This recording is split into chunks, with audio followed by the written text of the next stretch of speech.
കഴിഞ്ഞ ദിവസം ട്രംപ് പറഞ്ഞിരുന്നു മുസ്തഫ ഖമേനി പുതിയ പിൻഗാമിയായി നിയോഗിക്കപ്പെട്ടെങ്കിലും തങ്ങളത് അംഗീകരിക്കുന്നില്ല എന്നും അധികകാലം ഇയാൾക്ക് സ്വസ്ഥമായി ഈ പദവിയിൽ തുടരാൻ കഴിയുകയില്ല എന്നുമാണ്. വളരെ നേരത്തെ തന്നെ ഇസ്രായേൽ പ്രധാനമന്ത്രി ഇസ്രായേലിൻ്റെ പ്രതിരോധ മന്ത്രിയും എല്ലാം തന്നെ ഇക്കാര്യത്തിൽ മുന്നറിയിപ്പ് നൽകിയിരുന്നു. ഇസ്രായേലിലെ പ്രതിരോധ മന്ത്രി ഇസ്രായേൽ കാറ്റ്സ് പ്രഖ്യാപിച്ചതാകട്ടെ ആരെ വേണമെങ്കിലും ഒരു പിൻഗാമി ആയിക്കോട്ടെ, ഞങ്ങൾ അയാളെ വധിക്കും എന്നുള്ളതായിരുന്നു. അപ്പോൾ ഈ ഒരു സന്ദർഭത്തിൽ മുസ്തഫ ഖമേനിയെ ഏതോ ഒളിസങ്കേതത്തിൽ ഒളിപ്പിച്ച് പാർപ്പിച്ചിരിക്കുകയാണ്, അല്ലെങ്കിൽ ചികിത്സിക്കുകയാണെന്ന് വേണം മനസ്സിലാക്കാൻ. പക്ഷേ അമേരിക്കൻ പ്രസിഡന്റ് ഇപ്പോൾ ഈ ഒരു ചുമതല ഇസ്രായേലിന് നൽകിയ സ്ഥിതിക്ക് ദിവസങ്ങൾക്കുള്ളിൽ തന്നെ ആ കൃത്യം നടന്നിരിക്കും എന്നാണ് പൊതുവെ കരുതപ്പെടുന്നത്. അതേസമയം മുസ്തഫ ജീവിച്ചിരിപ്പുണ്ടോ എന്നുള്ള സംശയം ഇപ്പോഴും പലരും ഉന്നയിക്കുന്നുണ്ട്. പുതിയ പരമോന്നത നേതാവായി ചുമതലയേറ്റുവെങ്കിലും ഇനിയും ടെലിവിഷനിലൂടെ അദ്ദേഹം അഭിസംബോധന ചെയ്യുകയോ എന്തെങ്കിലും കാര്യങ്ങൾ വെളിപ്പെടുത്തുകയോ മാധ്യമങ്ങളെ കാണുകയോ ഒന്നും തന്നെ ചെയ്തിട്ടില്ല.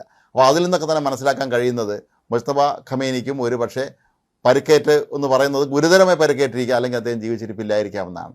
ഏതായാലും അമേരിക്കയെ സംബന്ധിച്ചിടത്തോളം ഇറാനെ തകർക്കുക എന്നുള്ളവരുടെ ആ ലക്ഷ്യം തന്നെയാണ് ഇപ്പോൾ പൂർത്തിയായിക്കൊണ്ടിരിക്കുന്നത്.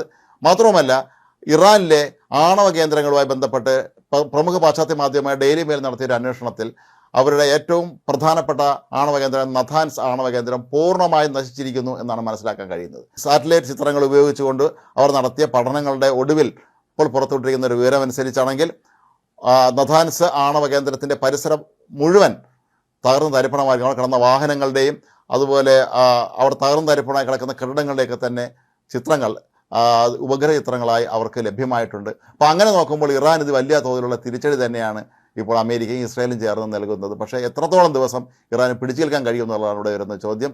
ഇപ്പോൾ ഹോർമുസ് കടലിടുക്കിൽ അവിടെ മൈൻ സ്ഥാപിക്കാൻ ഇറാൻ നടത്തിയ ശ്രമങ്ങൾ പരാജയപ്പെട്ടു. ഏതാണ്ട് 16ഓളം ഇറാൻ്റെ കപ്പലുകൾ ഇതിനോടൊപ്പം തന്നെ തങ്ങൾ മുക്കിയതായി അമേരിക്ക അവകാശപ്പെടുന്നുണ്ട്. അപ്പോൾ അങ്ങനെ നോക്കുമ്പോൾ മുസ്തഫ ഖമേനിയെ പിടികൂടുക, വധിക്കുക എന്നുള്ളത് ഇപ്പോൾ ഇസ്രായേലിനെ സംബന്ധിച്ചിടത്തോളം വളരെ നിസ്സാരമായ ഒരു കാര്യമായിട്ട് തന്നെയാണ് നമ്മൾ കണക്കാക്കേണ്ടത്. അത് എത്രയും വേഗം ആ ദൗത്യം പൂർത്തിയാക്കുക തന്നെ ചെയ്യും എന്നാണ് ഇപ്പോൾ ഡൊണാൾഡ് ട്രംപിൻ്റെ വാക്കുകളിൽ നിന്ന് നമുക്ക് മനസ്സിലാക്കാൻ കഴിയുന്നത്.